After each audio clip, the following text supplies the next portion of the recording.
أعوذ بالله من الشيطان الرجيم. بسم الله الرحمن الرحيم. قل يا أهل الكتاب هل تنقمون منا إلا أن آمنا بالله وما أنزل إلينا وما أنزل من قبل وأن أكثركم فاسقون. حضرات، یہ سورہ مائدہ کی آیت نمبر 59 ہے جو ابھی تلاوت کی گئی. اس سے پہلے ان لوگوں سے دوستی کرنے سے منع کیا گیا تھا جو دین کے ساتھ کھلواڑ کرتے ہیں، مذاق بناتے ہیں، اور خاص کر کے جب نماز کے لیے بلایا جاتا ہے، نماز کے لیے جب آواز دی جاتی ہے تو اس کا بھی وہ لوگ مذاق اڑاتے ہیں، اور اس کے تحت کل گفتگو ہو چکی ہے. ابھی جو آیت میں نے تلاوت کی اس میں اہل کتاب کی اصل کمزوری کی طرف اللہ تعالیٰ نے اشارہ کر کے ان سے ایک سوال پوچھنے کو کہا. قل، اے پیغمبر آپ پوچھیے، یا اہل الکتاب، اے اہل کتاب، یعنی یہودی عیسائی سب سے سوال ہے. هل تنقمون منا، کیا آپ ہم پر غصہ صرف اس لیے نکال رہے ہیں کہ ان آمنا باللہ، ہم نے اللہ پر ایمان قبول کیا، وما انزل الینا، اور جو ہماری طرف نازل کیا گیا ہے، وما انزل من قبل، یا جو اس سے پہلے نازل کیا گیا تھا، ان سب چیزوں پر ہم ایمان رکھتے ہیں، کیا اس لیے آپ کو ہم سے ناراضگی ہے؟ وَأَنَّ أَكْثَرَكُمْ فَاسِقُونَ، حقیقت تو یہ ہے کہ تم میں سے اکثر لوگ فاسق ہیں. اس آیت میں اللہ تعالیٰ نے ایک سوال یہ پوچھا اس انداز میں کہ دیکھیے سارا غصہ کس بات پر ہے. ان کو سارا غصہ اس بات پر ہے کہ وہ اللہ پر ایمان رکھتے ہیں، اللہ کے رسول صلی اللہ علیہ وسلم، حضرات صحابہ کرام، مسلمان، یہ سب اللہ پر ایمان رکھتے ہیں، اس لیے اہل کتاب کو تکلیف ہے. یا اس بات پر تکلیف ہے کہ وہ آسمانی کتابوں پر ایمان رکھتے ہیں؟ کیا اس بات پر کہ اس سے پہلے جو کتابیں نازل کی گئی تھی ان کو بھی وہ لوگ مانتے ہیں؟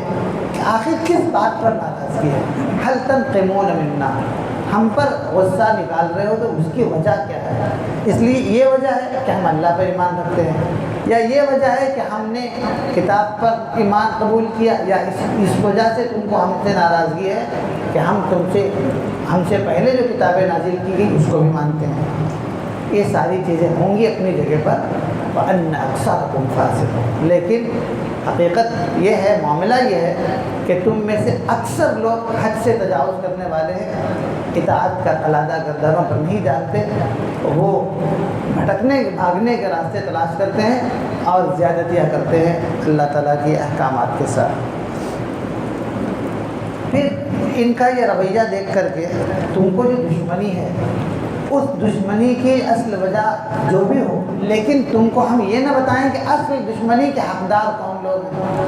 بدکنا، دور بھاگنا تم کو چاہیے تو کن سے دور بھاگنا چاہیے تھا وہ بتاؤ تم کو. قل، اے پیغمبر، آیت نمبر 60 ہے، اس میں یہ کہا گیا قل، اے پیغمبر آپ ان سے پوچھیے، هل انبئکم، کیا میں تمہیں بتا دوں، بشر من ذالک، انجام کے اعتبار سے، بشر من ذالک مثوبۃ عند اللہ، اللہ کے نزدیک انجام کے اعتبار سے سب سے بدتر کون ہے تم کو میں بتاؤں کون لوگ تھے؟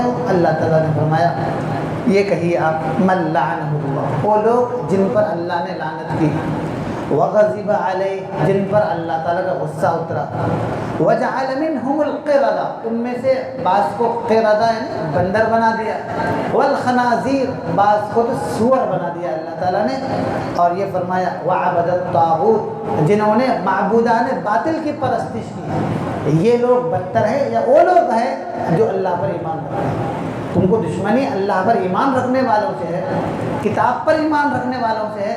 حقیقت یہ ہے کہ وہ لوگ اچھے ہیں، اور تم کو اگر دشمنی کرنی تھی، تم کو اگر کچھ برا بھلا کرنا تھا تو یہ لوگ تھے جو اس سے بھی زیادہ اللہ تعالیٰ کے نزدیک انجام کے اعتبار سے برے تھے. اور یہ فرمایا اولئک شر مکان، یہ لوگ انتہائی بدترین درجے کے حامل ہیں. وَأَضَلُّ عَنْ سَوَاءِ السَّبِيلِ، اور صحیح راستے سے بھٹکنے والے لوگ ہیں.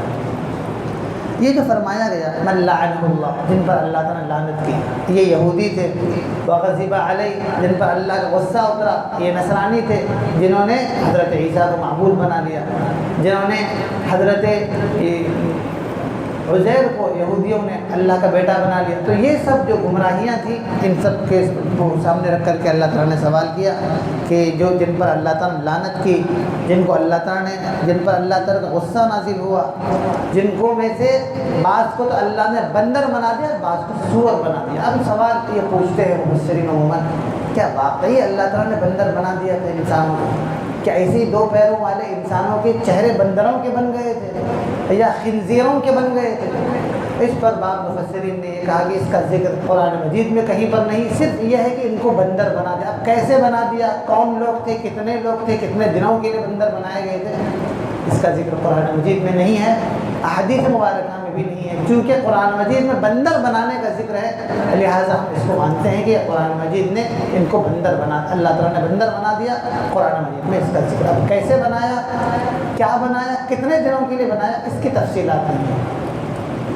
بعض مفسرین نے یہ کہا کہ دیکھیے انسان جب خواہشات کا غلام بن جاتا ہے تو پھر اس کے اور جانور کے اندر کوئی فرق نہیں ہوتا۔ سیرت کے اعتبار سے پھر وہ کتا بھی بن جاتا ہے، سیرت کے اعتبار سے کبھی گدھا بھی بن جاتا ہے، اور کبھی اس کے اندر سوروں اور خنزیروں جیسی عادتیں بھی آ جاتی ہیں۔ اس لیے جب سیرت کا عکس جو ہے پڑھنے لگتا ہے، اندرون کا عکس جو ہے چہروں پر کبھی کبھی ظاہر ہو جاتا ہے، اور اللہ تعالیٰ کے جو نیک بندے ہوتے ہیں، جو حقیقت بین ہوتے ہیں، جن کی نگاہیں بڑی دوررس ہوتی ہیں، انہیں یہ چیزیں نظر آتی ہیں۔ انسان کی سیرت کا عکس جو ہے اس کے چہرے پر نظر آتا ہے کہ کیسے جانوروں کے کرتوت اس کے جو ہے ہوتے ہیں، وہ معلوم ہوتا ہے۔ یہ کہا اولئک شر مکان، تو بعض مفسرین کے کہنے کے مطابق حقیقت میں بندر بنا دیے گئے تھے، اور بعض کے اعتبار سے یہ حقیقت میں بندر جو ہے صرف یہ شکلاً ایسی صورتاً نہیں بنے تھے، ان کے اندرون کی کردار ایسے جانوروں جیسے اللہ تعالیٰ نے بنا دیے تھے، جنہیں کوئی اچھی بات اچھی نہیں لگتی تھی، جو اپنی خواہشات کے غلام بن کر کے جیتے تھے۔ اور یہی لوگ تھے جو شر مکان، بڑے برے مقام کے حامل تھے، ان کی کوئی حیثیت نہیں ہوتی تھی، وَأَضَلُّوا عَنْ سَوَاءِ السَّبِيلِ، صحیح راستے سے بھٹکنے والے لوگ تھے۔ آگے کے آیتوں میں یہودیوں کے اندر جو منافقین تھے ان کا تذکرہ ہے، اللہ نے چاہا تو کل اس پر گفتگو ہوگی۔ اللہ تعالیٰ ہمیں اور آپ کو صحیح معنوں میں دین کا حامل بنائے، قرآن مجید پر غور و فکر کرنے والا بنائے۔ وآخر دعوانا الحمدللہ۔